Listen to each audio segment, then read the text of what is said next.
Olá pessoal,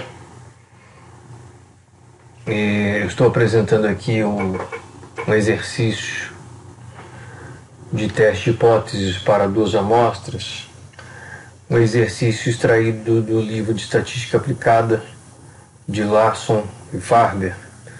O objetivo da apresentação desse exercício é comentar alguns aspectos acerca do benefício do planejamento de um experimento, planejamento de um ensaio estatístico.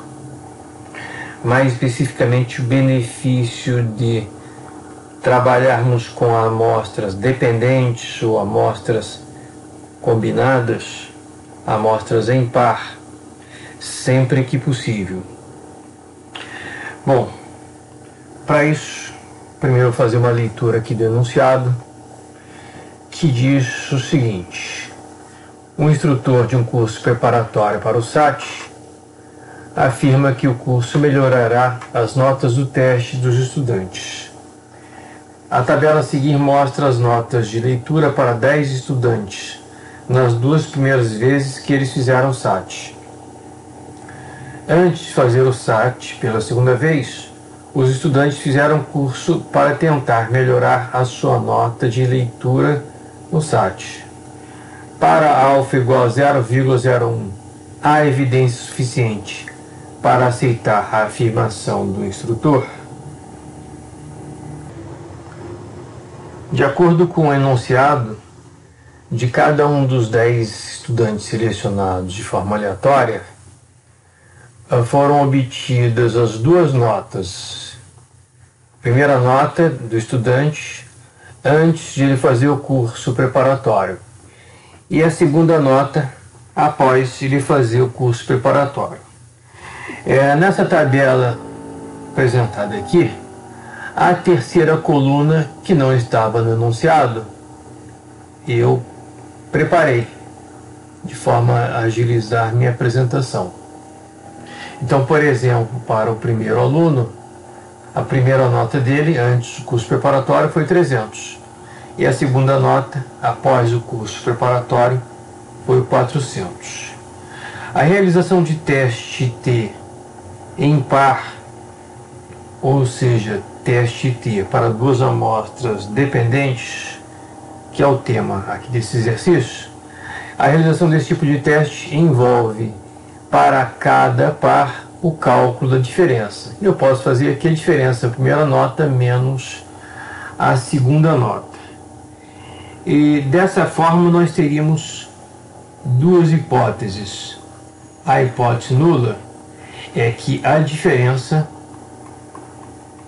seria igual a zero.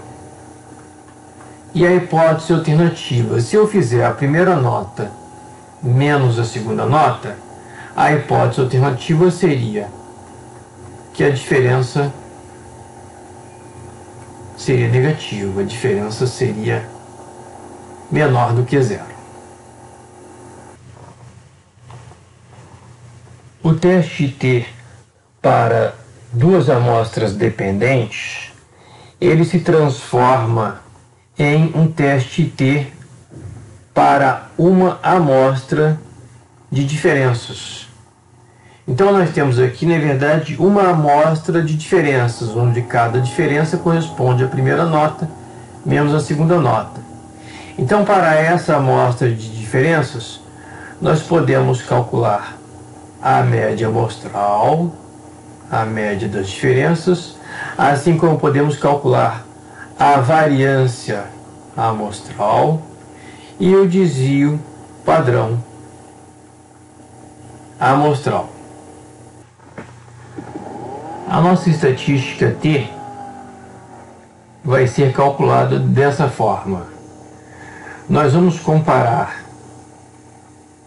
o valor médio das diferenças com o valor da hipótese nula, que no nosso caso é igual a zero. E vamos dividir essa diferença pela raiz quadrada da variância das diferenças dividido por n, que aqui corresponde ao número de pares que se transformou no tamanho da amostra de diferenças. Isso também corresponde a x barra subscrito d menos 0 dividido por desvio padrão amostral S subscrito d dividido por sua vez por raiz quadrada de n.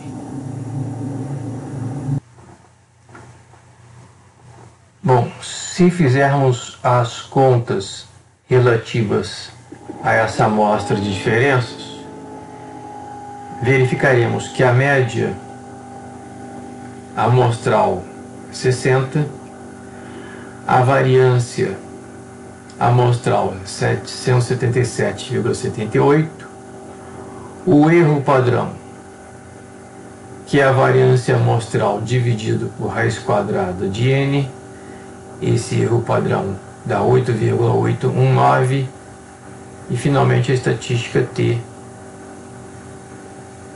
é igual a menos 6,80.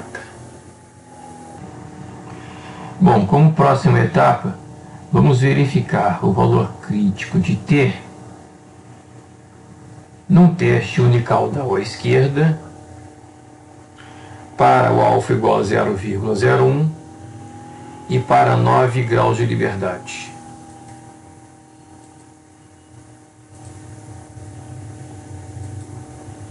Então eu tenho aqui um fragmento da tabela T,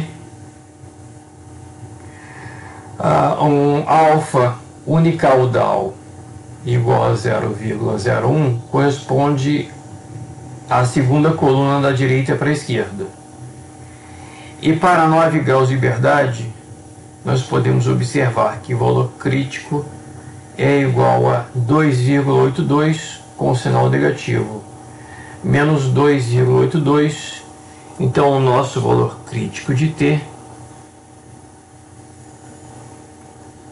menos 2,82. Isso significa que a nossa estatística t está ultrapassando o valor crítico, está caindo na região de rejeição da hipótese nula. Então nós podemos rejeitar a hipótese de igualdade e dessa forma podemos dar apoio à afirmação de que o curso preparatório melhora as notas dos alunos. Como complemento, com a ajuda do Excel, a ferramenta de análise de dados, teste T duas amostras impar para médias, nós podemos obter o valor P desse teste unicaudal. E o valor P bem próximo de zero, 0,00004.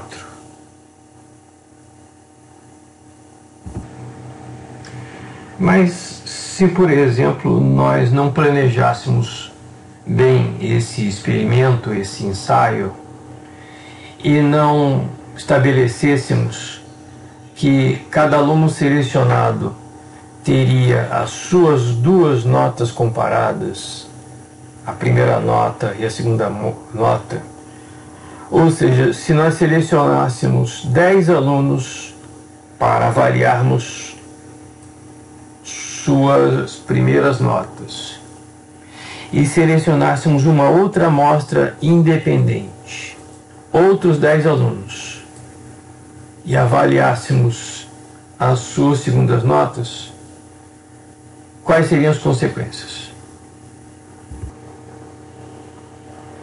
Com a ajuda, mais uma vez, da ferramenta de análise de dados do Excel, eu posso aplicar um teste T para duas amostras independentes, presumindo que as variâncias são diferentes. E é o que eu estou obtendo aqui a partir da coluna O. Observem que a estatística T, ao invés de ser de 6,80, cai bastante para menos 1,996, praticamente menos 2. Então, de menos 6,8, a estatística T cai para menos 1,996. Então, as nossas chances de rejeitarmos a hipótese nula caem bastante. O valor P unicaudal, que era muito próximo de zero, cairia para 0,03. E ao confrontarmos com o alfa de 0,01, não teríamos mais condições de rejeitar a hipótese nula. Então, se nós estivéssemos planejando mal esse ensaio, esse experimento, e tivéssemos extraindo duas amostras independentes ao invés de duas amostras dependentes, nós chegaríamos a uma estatística T bem menor, menos 1,996, menor em módulo, obviamente. Não teríamos condições de rejeitar a hipótese nula. O valor crítico de T, agora, para 18 graus de liberdade, seria de menos 2,552. A estatística T não ultrapassaria o valor crítico e assim nós não teríamos condições de rejeitar a hipótese nula. E neste caso, nós não teríamos evidências para aceitarmos a afirmação do instrutor de que o curso preparatório aumenta a nota dos alunos. Bom, continuando ainda na análise desse problema, eu trago a seguinte questão. Por que o valor da estatística T em módulo teve uma queda tão grande?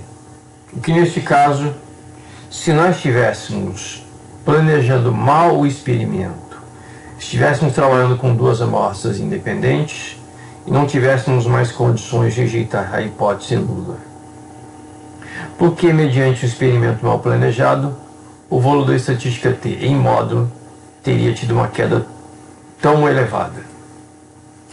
Bom, neste caso, trabalhando com duas amostras independentes, a hipótese nula passaria a ser a média populacional 1, ou seja, a média da população das primeiras notas, menos a média da população das segundas notas. Essa diferença seria nula. A hipótese alternativa seria μ subscrito 1 menos μ subscrito 2 menor do que zero. Então, se nós quiséssemos, poderíamos colocar aqui o sinal maior ou igual para a hipótese nula. E nesse caso, o cálculo da estatística T teria no numerador a média amostral da primeira amostra, a média amostral das primeiras notas, menos a média amostral das segundas notas. Essa diferença de médias amostrais confrontadas por subtração com o valor da hipótese nula, que nesse caso é igual a zero. E o erro padrão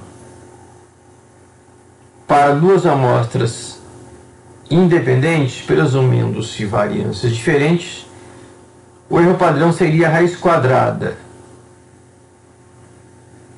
da variância da primeira amostra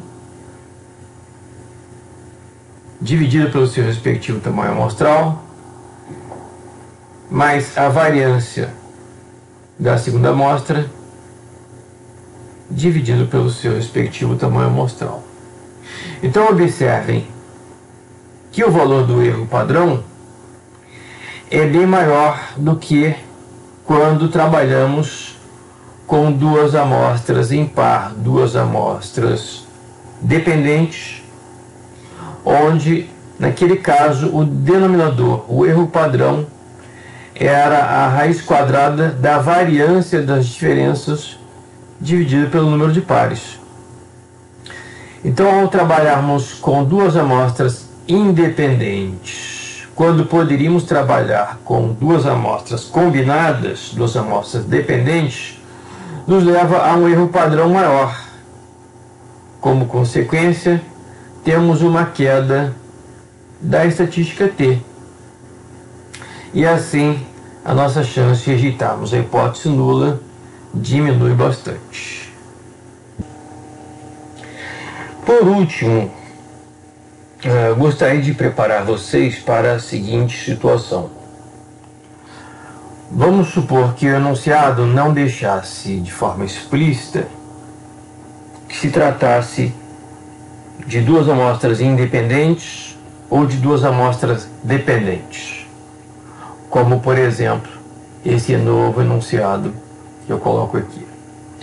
O instrutor de um curso preparatório para o SAT afirma que o curso melhorará as notas dos testes dos estudantes. A tabela a seguir mostra as notas de leitura de duas amostras. A primeira amostra se refere a notas do SAT antes de fazer o curso. A segunda se refere a notas do SAT após o curso. Para alfa igual a 0,01, há evidência suficiente para aceitar a afirmação do instrutor?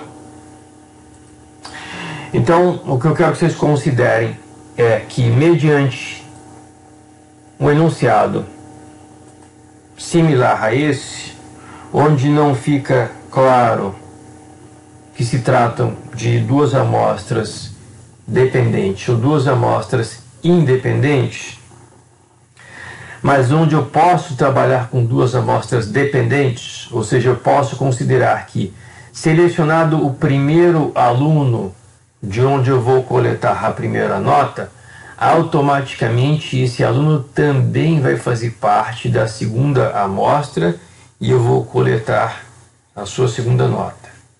Então, considerem que, se eu posso trabalhar com amostras dependentes, eu tenho que trabalhar com amostras dependentes.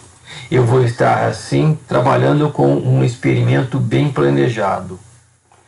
Se eu planejar mal, eu puder trabalhar com amostras dependentes, mas eu optar por amostras independentes, nesse meu planejamento de má qualidade, eu terei menos chances de rejeitar a hipótese nula, ou seja, menos chances de identificar diferenças significativas entre as duas amostras.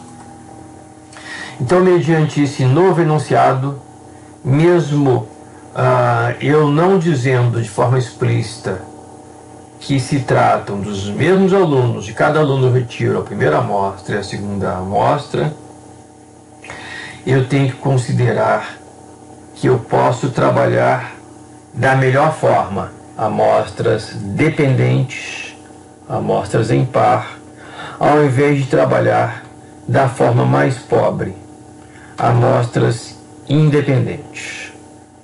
Ok? Então, se eu posso trabalhar com amostras dependentes, eu tenho que aplicar amostras dependentes. Então é isso. Um abraço.